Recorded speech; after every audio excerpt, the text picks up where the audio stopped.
this is recording. It doesn't show. Okay, finally. Fine. Usually there's something up at the top that shows that it's recording, and I didn't see that.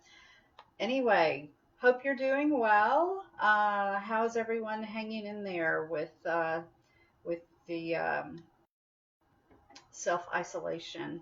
That's not the word. What's the word?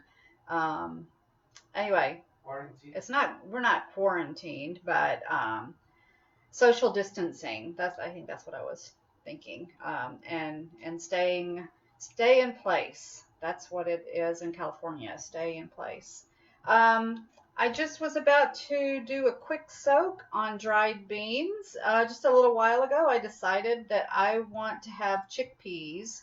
Um, it's Tuesday, and I thought, oh, Taco Tuesday would be nice. And chickpeas and cauliflower, which I've got some cauliflower in the refrigerator. I got a really great recipe for cauliflower chickpea tacos. And I had chickpeas, and they're dry.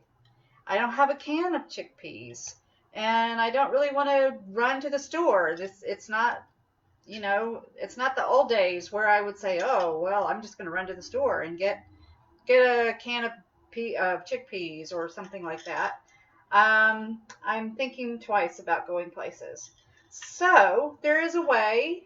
I like to do things simply. I don't like a lot of extra gadgets and equipment, so I don't have an Instant Pot. If you have an Instant Pot, then you don't have to worry about doing it this way, because the Instant Pot, apparently, from what I've heard, is that you can put them in, you don't have to soak them, and you cook them really quick. If you don't have an Instant Pot and you have to do it the old-fashioned way, the way you should do it is to soak your beans overnight, or you can soak them early in the morning and then cook them when you're ready to use them at night. But I didn't do either of those things. So I'm doing a quick soak. And I'm going to do a half a cup of chickpeas.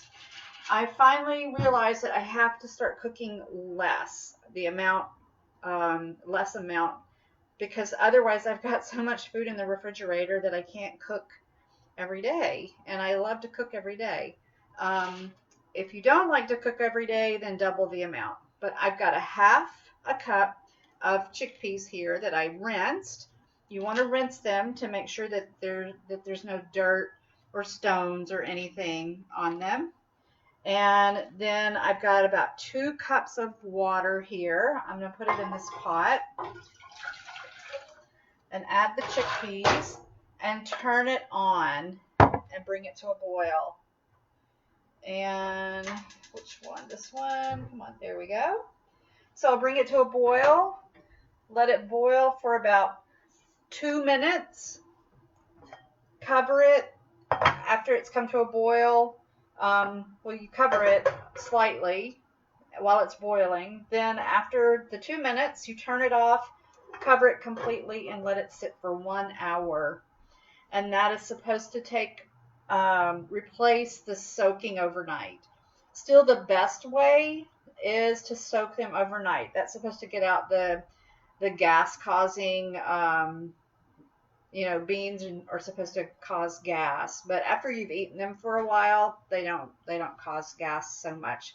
But soaking them and pouring that water out is supposed to eliminate or reduce the amount of gas that beans cause in your body. So anyway, that is the quick soak method. I'm not going to stand here and wait for it to come to a boil.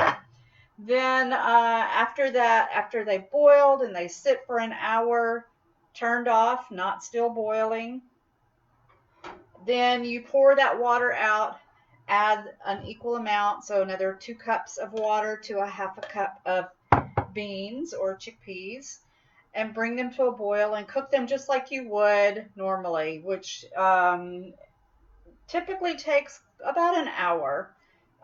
Sometimes it's a little bit less, sometimes it's a little bit more. You just have to check and see when they're tender.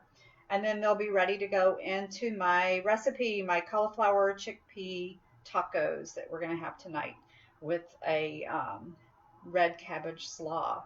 So I will take a picture of that and post it after it is done so you can see what that is. Anyway, have a good rest of your evening, afternoon, evening, whatever, wherever you are, whatever time it is. And until next time, bye bye.